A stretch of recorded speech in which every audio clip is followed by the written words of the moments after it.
Greg, welcome back. It's great to having you with us. You published a piece over on your Substack newsletter. And Raw Story. I'm now a columnist for Raw Story. Okay, as am I guess. And Yes. and it's titled "Evil Scheme to Purge 500,000 Voters," and it's also at gregpalast.com as well. So it's kind of all over the place. Tell us about this. You're asserting that they may have already won the 2026 election, next year's election, before a single vote has been cast? Well, they're trying to bend it. And we're not talking about spiders from space from Musk's Skylink. We're talking about good old Jim Crow. Mm-hmm. There are two things that are happening. Number one, and by the way, the U.S. Senate is in the balance next year. We know that. Jon Ossoff, the very progressive senator from Georgia, is up for re-election. He is wildly popular, one of the most popular politicians in Georgia history. And he'll be running against Brian Kemp, who's termed out as governor. And so to keep control, this is the fight over the control of the Senate. And the GOP in Georgia knows it cannot win fair and square. It never has, because you now have a majority state. That is, most of the people in Georgia now are not white. And so they're just like Texas, by the way. Yeah. So what's happening is all they can do is stop the unwhite voters from voting. So they've got a couple tricks here. And the reason I'm also telling you that is not just because the Senate is in the balance. I'm talking about Georgia, where I've done a lot of investigative work. But as the Gerald Griggs, president of the NAACP of Georgia, says to me, listen, this is Jim Crow 2.0. We've warned you. Everything that they try out in Georgia goes nationwide in short order. So they're doing two things.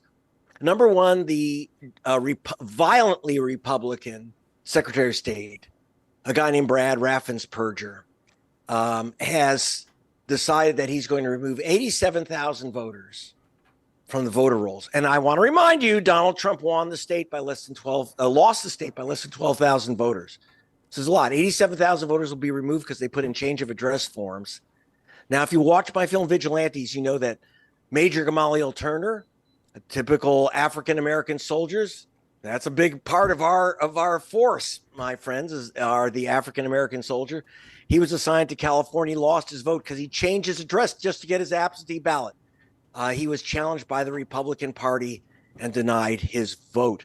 Now the alarm has been raised by Turner's lawyer, Mark Elias of Democracy Docket, citing my investigations, that so we have 87,000 people who simply put in change of address forms because that's where they get their mail right now. They're soldiers. They're people on vacation. They're students who've gone back home from Emory to their homes out. Or people who are living overseas. Well, there's something else too. And then he's going after people at commercial addresses. Guess what? Who is that? 10,000 people in homeless shelters in Georgia.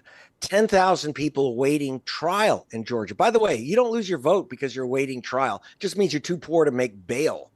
So they know the color of their votes, and the color is blue. 87%, according to the University of Minnesota, of people incarcerated or have been incarcerated vote Democratic. I guess something happens to you in a prison when you see what happens when the state on your head. So they know what they're doing. So commercial addresses, and that includes things like converted commercial buildings into apartments, et cetera. They know who these voters are. So that's 87,000 voters that are going to be purged for no legal reason. And then that's nothing. Then we got 480,000 voters who've been targeted for removal by the state of Georgia because of their so-called inactive status. Now, what the heck does that mean?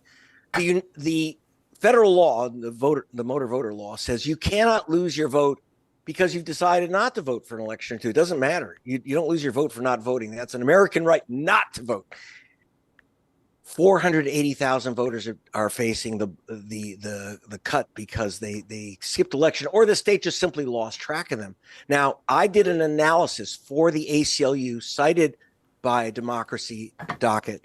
My investigation for the ACLU found that 63.3%, that is 2 out of 3 people on that purge list, are legal voters living at their legal addresses. So in other words, we're talking here, they're about to remove about 1/3 of a million people from Georgia voter rolls who undoubtedly are legal voters. And I'm not guessing, I didn't sample. I had Amazon's experts and Microsoft's experts go through the Purge list, the last one, every single name. We didn't test, we didn't sample. We took every single name, and in coordination with the United States Postal Service, the USPS, Microsoft, Amazon all said, here's the names of the people who are legal voters. By the way, I'm sure it's a coincidence. Most of them are black, including Martin Luther King's 92-year-old cousin was on that list. They're back on that list. They can't win fair and square. And what I'm warning about is this massive new purge system saying if you put in a change of address form, if you skipped an election or they thought you skipped an election, right. You're going to lose your vote, and they know who that is because they can't win fair and square. So what's going to happen in Georgia is going to happen where you are, Michigan, Wisconsin, you, Pennsylvania, Nevada. Well, it's going to happen anywhere there's a Republican Secretary of State. Is it going to be happening in blue states?